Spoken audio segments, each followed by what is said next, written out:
Welcome back to the next part of the video where we have to discuss the theory question regarding work, power, and energy. Focusing on to the first question, he has asked us to find you could read the question from the theory. I'll just focus on how to solve the question rather than wasting my time reading the whole question. Let's jump to the first thing he has asked us.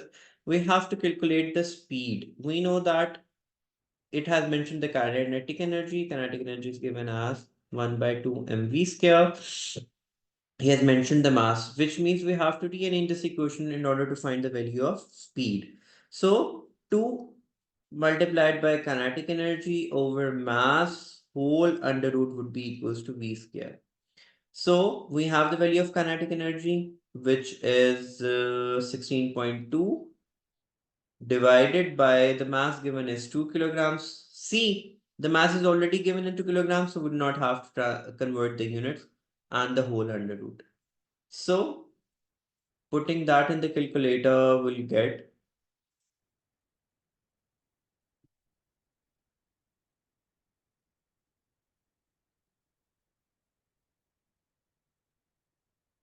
4 meter per second. So we have the units are not mentioned, so we are supposed to write the units as well. Now he has asked us to find out the gravitational potential energy, sorry, the gain in height. So according to law of conservation of energy, uh, ignore the air resistance they have given us. We can use the formula 1 by 2 mv square is equals to mgh cause the air resistance ignored, that means energy conservation is there. Mass cancel out. Height is to height find out to be found out. So this would be v square over 2g is equals to h. We have the value of v square 4 square over 2 and the value of g is 10. That's constant. Gravitational acceleration is constant. Putting that into the question will get 0.81 meters.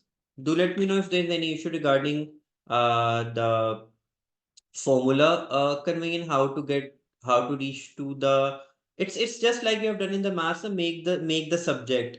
I have made v the subject in this formula and h the subject in this formula and then put in the value which is given in the question already. Moving on to the next part. He has also, after the semen has re-entered the river, it has lost near all its kinetic energy. State what has happened to the lost energy. So, getting back to the concept, we already know that energy cannot be created nor be destroyed. It can only be converted from one form to another. So, keeping that in view, we'll answer that all of the energy has been utilized by the fish to heat the water, heating of the water, converted into internal energy of the water, or somehow in either way we could answer that question. That when it entered the water, lost all of its kinetic energy. Where that kinetic energy went, we'll say that that went into heating of the water, or we can also say that the internal energy of the water, internal energy of the system, or we could say a part of has been converted into sound energy, or also the kinetic energy of the water, because the kinetic energy is something that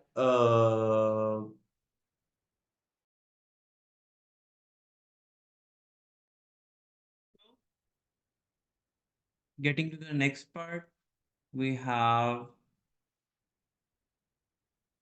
another salmon of much greater mass leaves the water vertically with the same speed. The speed is kept constant. Studies explain how the height of this salmon jumps compared to the height reached by the first salmon. Another salmon of much greater energy leaves the water vertically with the same speed. Okay. Studies explain how the height of this Simon's jump compares to the height reached by the first salmon. Because we know that the kinetic energy and potential energy both is somehow relatable. So the easiest way of understanding this question, we know that 1 over 2 mv square is equals to mgh. In both the formulas, m gets cancelled. So if v is constant, G is also constant, the height reach would also be constant. So the salmon with the greater mass, although it seems absurd to our mind that it has greater mass, it must have some different values. But if we look under the formula, the M gets cancelled in the formula. So the height reached would be the same. Moving on to the next part, we have, let me get back to that. On a day with no wind, a fountain in Switzerland have 30,000 kilograms of water per minute to a height. We have to focus on everything that is given in the question. We have mass, which is 30,000 per minute, which means 1 minute is equals to 60 seconds as time. We have given as height as 140 meters. We have to calculate the power. We know that the power is formula is equals to WT, work done over time. And we know that work done is equals to change of potential energy. Initial height would be considered as 0. So work done is equals to 30,000. The unit is already in kilograms, so we don't have to convert anything. The value of G is constant, which is 10, and height is given as 140.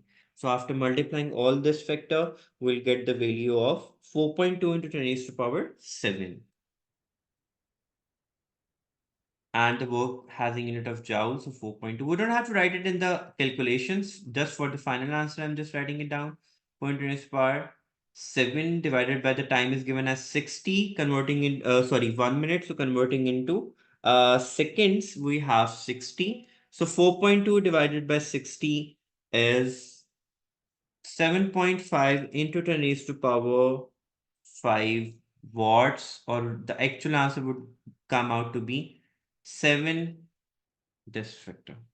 So moving the decimal backward, we'll get power of, we know that when the decimal is moved backward, we get a positive power. So moving 750, sorry, to be exact.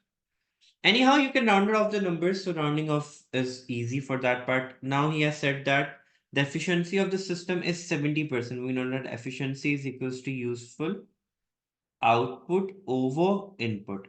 Now he has asked us to calculate the power supplied, which means he has asked us to find out the input which is given to it. So the formula would rearrange itself as into input is equals to useful output over efficiency into 100. The efficiency is only 70%, whereas output is found out to be 7.5 into 10 raised to power 5 divided by 70% into 100. So we'll get the power input. We need to calculate the power input, which we're going to have as 1,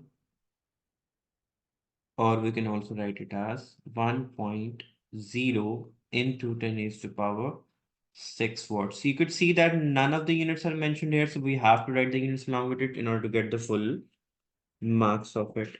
So, and we know that 10 raised to power 6 is prefix of mega, so we'll write man 1 megawatt.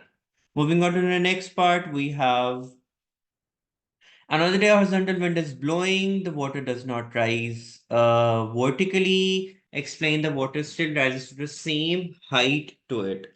As potential energy, vertical force, they have mentioned that the wind is blowing horizontally, it's not along the vertical direction. So frictional effect are only in account when it's in opposite direction of the motion of something. If I'm moving like in this direction of the velocity is acting in this direction, there will be very little effect to my motion to it. But if it would act in the opposite direction of my motion, that will have a prominent effect on my motion. So if the water is vertically going upward and the wind is blowing horizontally, so it will have a minor effect on the motion, which is completely, will not say the completely negligible, but somehow it's negligible.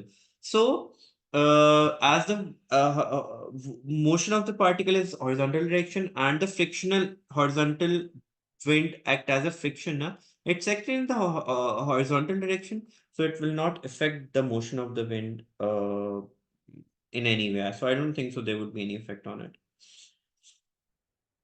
because the force or the motion of the that water stream is in the vertical direction.